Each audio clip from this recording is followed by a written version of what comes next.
Hello friends, welcome back to my channel.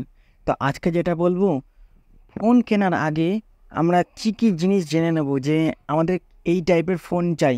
Phone কেনার আগে অনেকেরই সমস্যা হয় যে হ্যাঁ, এই দামটা বেশি, এই ফোনটা বেশি, বাজারে এই ফোনটা চলছে, বাট আমরা আসল কথা জানি না যে ফোন কেনার জন্য আমাদের ফোনে যে কী কী করব বা কী জিনিসে আমরা ফোনটাকে ইউজ করব বা কোন পারপাসে ইউজ করব সেগুলো আমরা ঠিকঠাক জানি না। তো আমরা তোমাদের বলে জানিয়ে দিচ্ছি, এই ভিডিও তোমাদের পরিষ্কার করে জানিয়ে দিচ্ছি। তো যখন আমরা একটা ফোন কিনি তখন ফার্স্টে কী দেখি আমরা? ক্যামেরা। হ্যাঁ, ক্যামেরা দেখি, এটা 200 মেগাপিক্সেল, ওটা 300 মেগাপিক্সেল, ঠিক আছে, সে নয় মানলাম। কিন্তু ক্যামেরা যে 200 মেগাপিক্সেল মানে হচ্ছে 200 মেগাপিক্সেলের মতনই দেবে, কোনোটা 60 মানে 60-এর মতন দেবে, সেটা কিন্তু না।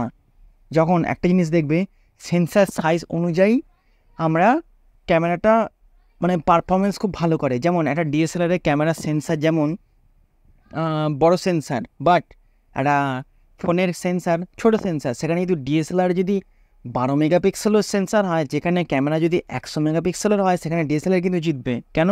ডিএসএলআরের সেন্সারটা বড়, সে মেগাপিক্সেল যাই হোক না কেন।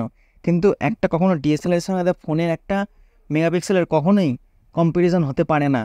ডিএসএলআর যদি সব থেকে লোয়েস্ট হয়, একটা ফোনে যদি প্রায় হাই সব থেকে বেশি ক্যামেরা হয়, সেখানে কিন্তু ডিএসএলআর জিতবে, কারণ তার সেন্সার বড়, কারণ তার ছবির সাথে ফোনের ছবির কোনো তুলনা হয় না।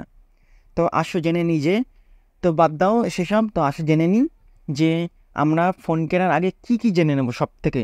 হ্যাঁ চলো, আমরা যখন একটা ফোন বাই করি, সেখানে ফোনটা আমরা বেশিরভাগ সময় আমরা ছবি তোলার জন্য কিনি।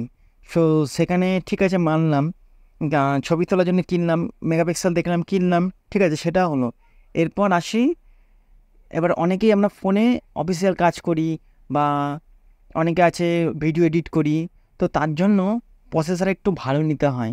প্রসেসর দেখবে তোমরা অনলাইন সার্চ করে দেখবে প্রসেসর ক্লক স্পিড, সেখানে বেস্ট 2.5-এর উপরে প্রসেসর নিলে ভালো হয়। সেখানে আজকালকার দিনে ফোনে প্রায় 30,000 আন্ডারের মধ্যে 3.0 প্রসেসর, 3.3 প্রসেসর দিচ্ছে। এখানে গেমিং প্রসেসরে চলে যাচ্ছে। আর এইচডিআর, যেমন গেমের জন্য আবার কি দরকার? HDR graphics.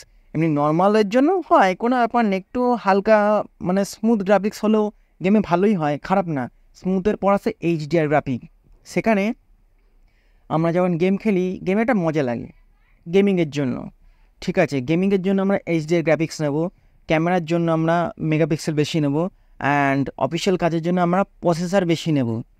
বাট এখানে আরেকটা জিনিসও বলে দিই, যারা ব্লগিং করে বা যারা নর্মালি মোটো ব্লগ করে, ব্লগিংটা ছেড়ে দেয়, ব্লগিংও নর্মাল ক্যামেরা হয়ে যায়, বাট যারা মোটো ব্লগ করে, মোটো ব্লগে কী হয়, আমাদের একটু এফপিএস বেশি চাই, অ্যান্ড সেখানে ক্যামেরা মেকআপে যাই হোক না কেন এফপিএসটা বেশি যায়, অ্যান্ড আমাদের দেখতে হবে 4K বা 1080 রেজলিউশনে, ভিডিও রেজলিউশনে কতটা এফপিএস দেয়। মিনিমাম 60 এফপিএস চাই, 60 এফপিএসও খুব ভালো মতনই ভিডিও হয়।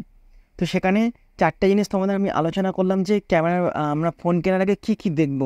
তো আশা করি তোমরা বুঝতে পেরেছো। অ্যান্ড আরেকটা জিনিস বলে রাখি যে এফপিএস তোমরা যদি জানতে চাও তাহলে আমার ভিডিওতে ভিজিট করো, এফপিএস ব্যাপারে কি আমি তোমাদের জানিয়ে দেবো। অ্যান্ড এফপিএসটা কেন ইউজ করা হয় সেটা আমি তোমাদের এই ভিডিওতে ছোট্ট করে বলে দিই।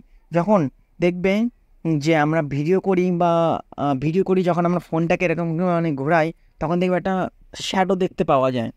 সো সেখানে এফপিএস কম থাকে। এবার এফপিএস যখন বাড়াই আমরা, তো সেখানে কোনো রকমই শ্যাডো দেখতে পাওয়া যায় না। যদি আমরা ধরে নাও কোনো মোটো ব্লগ করছি, মোটো ব্লগাররা যারা আছেন, তার বা কোনো স্পিডে কোনো ভিডিও করছি, সেখানে এফপিএসটা বাড়িয়ে দিলে কী হয়, সেই ভিডিওটা খুব সুন্দর আসে, মানে কোনো রকম হেজি হয় না। তো সেটা আমাদের দেখে রাখতে হয়। তো চলো রেডি দেখো নেক্সট ভিডিওর জন্য।